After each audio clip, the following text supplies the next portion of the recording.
Wako dada zetu ambao tunashuhudia kwa macho yetu wakivua mavazi yao, wanacheza mitaani kwetu wakiwa hawana mavazi. Wengineo ndo hao wanachukua chupa ya soda wanayaweka makalioni, wanacheza hadharani. Wengineo ndo hao wanapanda mabasi wanayatoa makalio nje ya dirisha huku wakicheza, kisa wanakwenda kusherekea harusi ya Suleiman anamuoa Khadija.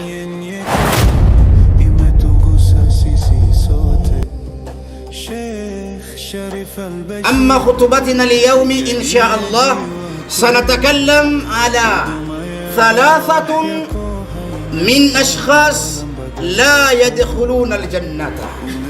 Khutuba yetu ya leo, akituwezesha Allah subhanahu wa ta'ala, tutazungumzia juu ya watu watatu ambao hawatoingia katika pepo ya Allah.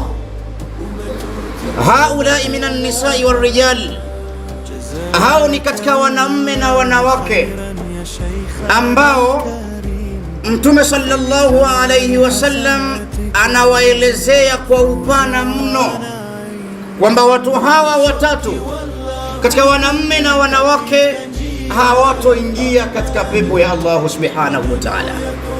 Hadithi kutoka kwa Ammar bin Yasar ambaye inatoka kwa Mtume Muhammad sallallahu alayhi wasallam, anasema thalathatun la yadkhuluna aljannata, watu watatu hawatoingia katika pepo ya Allah abadan, milele kabisa. Mtu wa kwanza, ad-duyuthu, ni mwanamme duyuth. Qala Rasulullah sallallahu alayhi wasallam, alladhi la yubali man dakhala ala ahlihi. Duyuth ni mwanamme ambaye hajali nani anayeingia katika nyumba yake, anaingia saa ngapi, anatoka saa ngapi. Mtume sallallahu alayhi wasallam anamuelezea duyuth ni yule ambaye hajali watu wanaoingia katika nyumba yake, watu wanaoingia kwa watu wake. Huyu duyuth ana sifa nyingi sana. Wewe unayenitazama, endelea kunitazama ukinisikiliza kwa makini. Kama utakuwepo katika sifa ambazo zinamhusisha kiumbe huyu, elewa ya kuwa moja kwa moja wewe ni duyuth, na utakuwa ni mtu ambaye utoiona pepo ya Allah subhanahu wa ta'ala, isipokuwa pale utakapotubia taubatan nasuha kabla ya kufa kwako. Ad-duyuth huwa ar-rajul la yugharu ala maharimihi wa zawjatihi wa ukhtihi wa ummihi. Duyuth ni yule mwanamme ambaye haoni wivu kwa maharimu wake, dada zake, mke wake na mama yake. Wewe mwanamme, kama huna wivu kwa mke wako, huna wivu kwa dada yako, huna wivu kwa mama yako, huna wivu katika wale wanawake ambao ni wa karibu yako katika nasaba, ambao huwezi kuwaoa, elewa ya kuwa wewe ni duyuth. Na Mtume anasema duyuth hatoingia peponi. Mwanamme yeyote anatakiwa awaonee wivu familia yake, mke wake, mama yake, watoto wake, kwa kuto kuwaacha wafanye mambo machafu. Leo hii katika jamii tulionayo, 90% ya wanamme, hayuko mwanamme aliyesimama akakataza machafu yanayotendwa na dada yake au na mke wake au na mama yake au na yule mwanamke ambaye yupo karibu yake kinasaba. 90% tuko hivyo. Yani mwanamume yeyote ambaye hana wivu na familia yake, kwa maana ya dada zake, mama yake na mke wake, huyu ni duyuth. Hii ni sifa ya kwanza. Sifa ya pili, ad-duyuth yatafakharu bizawjatihi wa jamaliha wa anaqatiha la yahfadhuha min ayuni rijali. Duyuth ni mwanamme anayejifakharisha kwa mke wake, yani anajivunia mke wake kutokana na uzuri alionao mke wake. Duyuth ni mwanamme ambaye hamuhifadhi mke wake kutokana na macho ya wanamme, anatoka naye anavyotaka bila ya kujali amevaa vazi la namna gani. Wewe ndo mme wake, lakini unatoka naye. Mkeo amevaa baibui, baibui lenyewe limepasuka kifuani hadi miguuni, ndani amevaa suruali tight, mkeo huyo, alafu akajipulizia manukato, mkeo kapiga kitambaa kama cha sista wa kanisani, mkeo unatoka naye ukimshika mkono, unatembea naye barabarani. Wewe ni duyuth, na pepo ya Allah hutoiona. Ad-duyuth alladhi yara munkari fi ahlihi wa yaskut. Duyuth ni yule anayeona machafu kwa familia yake na anakaa kimya. Kama yako machafu yanayotendwa na familia yako na machafu yale ukayanyamazia, wallahi wewe ni duyuth, na siku ya Kiyama hutoingia katika pepo ya Allah subhanahu wa ta'ala. Katika mazingira ya maisha yetu tunayoishi, hususan Dar es Salaam, hususan Mwananyamala, hebu tazameni mazingira ya binti zenu, wake zenu, mama zenu wanavyoishi. Tuangalie katika uvaaji. Si ajabu wanawake wa Kiislamu utamkuta mama mzima ana miaka 40, ana miaka 50, ana miaka 30, yuko nyumbani kwake, anavua vazi lake, anavaa kanga. Mwanamke anakaa kibarazani, kifua wazi, miguu wazi, makwapa wazi, anasema anapunga upepo. Na wewe baba mwenye nyumba umemuona mkeo kavaa kanga moja, anakaa kibarazani na unanyamazia, wewe ni duyuth. Wako binti zenu wanavaa videra. Mtoto wako, binti yako anavaa kidera, anakikunja kwa mbele, anakichomekea kwenye chupi, alafu anatembea barabarani. Baba unaona, ukatazi yale mavazi hayamfai binti yako, unayaona, lakini bado huja yakataza. Wewe ni duyuth. Mpaka inafika hatua, mzee baba, we una kitochi, simu kitochi, binti yako ana iPhone, binti yako ana Samsung, simu ya gharama, ama we baba tu hujawahi kununua. Inawezekana una uwezo wa kununua, lakini kwa gharama ulizonazo unahofia, nikinunua simu kubwa familia yangu watakufa njaa. Lakini binti yako ana simu kubwa mkononi. Umeshajiuliza haya mzee wangu? Kama uyakatazi machafu yanayotendwa na familia yako, wewe ni duyuth. Wako dada zetu, si mambo ya kujificha, yako hadharani. Wako dada zetu ambao tunashuhudia kwa macho yetu wakivua mavazi yao, wanacheza mitaani kwetu wakiwa hawana mavazi. Wengineo ndo hao wanachukua chupa ya soda, wanayaweka makalioni, wanacheza hadharani. Wengineo ndo hao wanapanda mabasi, wanayatoa makalio nje ya dirisha huku wakicheza, kisa wanakwenda kusherekea harusi ya Suleiman anamuoa Khadija. Yale magari wanayopanda ni ya kwetu, kama si yako ni ya mwingine. Je, umekataza hilo kwenye gari yako? Harusi inayosherekewa ni ya kwako au ya ndugu yako au ya mwanao. Je, umeyakataza hayo? Ndugu zangu katika imani, na yale matenti yanayokodishwa ili kuwazuia, umezuia tenti lako lisikae pale kustiri uchafu ule, yote tunayanyamazia. Kwa sababu gani? Kwa sababu ya hanasa ya dunia.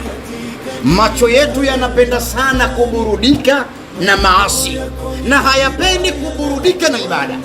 Namalizia na watu wawili miongoni mwa watu watatu ambao Mtume sallallahu alayhi wasallam anawaelezea hawatoingia peponi. Mtu wa pili, warijulatu minan nisai, mwanamke kama mwanamme. Kwa lugha rahisi, mwanamke anayejifananisha na wanamme kwa mavazi, kwa kauli, kwa mwendo, kwa vyovyote vile ambavyo vinahusiana na wanamme peke yao. Inawezekana upande wa pili wako dada zetu, wako mama zetu, wako shemeji zetu. Tunawapeni ujumbe kutoka kwa Mtume Muhammadin sallallahu alayhi wasallam, acheni kujifananisha na wanaume.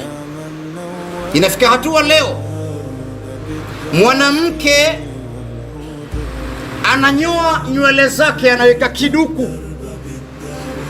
Haya si mapya, haya yanatendeka kila kukicha. Haram mwanamke kunyoa nywele zake ila kwa dharura za kisheria, lakini mwanamke yule ananyoa nywele zake. Haram, haifai kwa mwanamke kunyoa nywele zake. Mwanamke unavaa suruali, mimi najua na wewe unajua, amna suruali ya kike, haipo. Asili ya suruali na muundo wa suruali na zipu mbele, yani mwanamume fungua suruali ili ujisaidie haja ndogo ikiwa kwa dharura ya kusimama. Haya, mwanamke anavua zipu anajisaidiaje? Haipo suruali ya kike, lakini wanavaa barabarani. Wanawake wanazungumza kama wanamume, wanawake wanatembea kama wanamume. Si ajabu leo inafika hatua, tazameni, mpaka inafika hatua fundi cherehani anatengeneza vazi lenye muundo wa utupu wa mwanamume, suruali ambao mbele amechora utupu wa mwanamume, alafu suruali ile anamvika mwanamke. Tazameni, haya ni machafu yaliyokithiri katika jamii ya Kiislamu, na tupo katika akhiri zaman, na yote haya Mtume sallallahu alayhi wasallam anayazungumza. Idha kana akhiri zaman yurfa arba'atu ashiyai, yataibuka mambo manne miongoni mwa yale mambo manne yatakayoibuka. Alhayau minan nisai, aibu kwa wanawake haitokuwepo. Ujumbe huu sikupi wewe dada peke yake, kila yule aliye na nafasi, aliye na mamlaka ya kuzuia jambo, ima kwa kauli au kwa vitendo. Uwe rais wa nchi, uwe waziri wa wizara fulani, uwe mbunge wa jimbo fulani, uwe mwenyekiti wa mtaa fulani, hata wewe mjumbe wa nyumba 10, ujumbe unakuhusu. Pokea huu, nenda kawaambie suruali haram, nenda kakataze, acheni kuruhusu wanawake wavae suruali na kutembea barabarani. Madhara yake hawatoingia katika pepo ya Allah. Tumeletwa duniani kufanya ibada, tunaamrishana mema, tunakatazana maovu, lengo tukafaulu sote. Kama hujakataza maovu, na wewe utahusika. Huyu ni mtu wa pili, mwanamke anayejifananisha na mwanamume. Maadamu wapo wanamume vijike ambao wanaona wao njia ya kupata riziki ni kujifananisha na wanawake. Hawa wanaume hawa wanaume wamelaaniwa. Kama unaigiza au kama umepewa kazi, ima uende ukakabe mtu uvae niqabu aswa, elewa ya kuwa unapata laana za Allah. Kama wewe ni mwigizaji, wewe unayeigiza unalaaniwa na Allah. Director wako anayekusimamia wewe dume uvae dera ukaigiza, analaaniwa na Allah. Atakayetoa pesa zake kusapoti maigizo hayo analaaniwa na Allah. Runinga itakayotangaza matangazo yale, runinga ile, msimamizi wake, wafanyakazi wake wanalaaniwa na Allah. Kwa nini? Kwa sababu haya kayakataza Mtume Muhammad sallallahu alaihi. Na kama myataki ndio shasemwa, tuwe miongoni mwa watu ambao tuingie katika hukumu za Uislamu zote. Ingia katika hukumu za Uislamu zote. Wala tattabi'u khutuwati shaitan, usifuate nyayo za shaitan. Innahu lakum aduwwun mubin, shaitani ni adui aliyedhahir. Na mtu wa mwisho, Mtume Muhammad sallallahu alayhi wasallam anaelezea mudminul khamri, ni mnywaji wa pombe. Hapa sitokuwa mrefu, tunawafahamu na wanafahamika na tunajua pombe ni haram. Innamal khamru والميسر والأنصاب والأزلام رجس من عمل الشيطان فاجتنبوه لعلكم تفلحون. Hakika ya ulevi, pombe, kamari, kubeti, kuabudia asiyekuwa Mwenyezi Mungu, kupiga ramli katika makazi ya shaitani mal'un. Jiepusheni navyo ili mpate kufaulu. Lakini leo inafika hatua mpaka katika sherehe za Kiislamu Muislamu yuko radhi, yeye anaonekana msikitini masaa 24, anaona ni aibu yeye kwenda bar kununua pombe, anamtuma kijana wake, binti yake, chukua kapu hili, nenda dukani kaniletea chupa ya pombe, kuna wageni wangu wanakuja wanakunywaga pombe, mimi sinywi. Muislamu anunua pombe kwa ajili ya mgeni wako. Inna lillahi wa inna ilaihi raji'un. Msiba, pombe ni haramu kama tunavyojua, ni vitu vinavyosapotiwa na watu, lakini sisi kwa upande wa dini pombe ni haramu, na wale wote ambao wanaosapoti pombe wanalaaniwa, wanaouza pombe wanalaaniwa. Kama wewe umetengeneza kifaa kimashine maalum kwamba hichi kitakuwa kinazalisha pombe, juhudi zako abaa manthura, kazi ulizozifanya, utaalamu wako uliokuwa nao wa kubuni ni mavumbe matupu. Pombe ni haramu, pombe ni haramu, na Allah subhanahu wa ta'ala hataki pombe. Inna Allaha wa malaikatahu yusalluna ala nabi ya ayyuhalladhina amanu sallu alayhi wa sallimu taslima. Allahumma salli ala Muhammadin wa ala ali Muhammad kama sallaita ala Ibrahim wa ala ali Ibrahim wa barik ala Muhammadin wa ala ali Muhammad kama barakta ala Ibrahim wa ala ali Ibrahim في العالمين إنك حميد مجيد. ورضي اللهم عن الخلفاء الراشدين منهم أبو بكر الصديق وعمر بن الخطاب وعثمان بن عفان وعلي بن أبي طالب كرم الله وجهه ورضي الله. Kwenye giza lote Mwenyezi akulipe kheri, akulinde na kila sheri. Al-Bashir, mlezi wa roho zetu, dawa yako ni urithi wa vizazi vyetu. Alhamdulillah.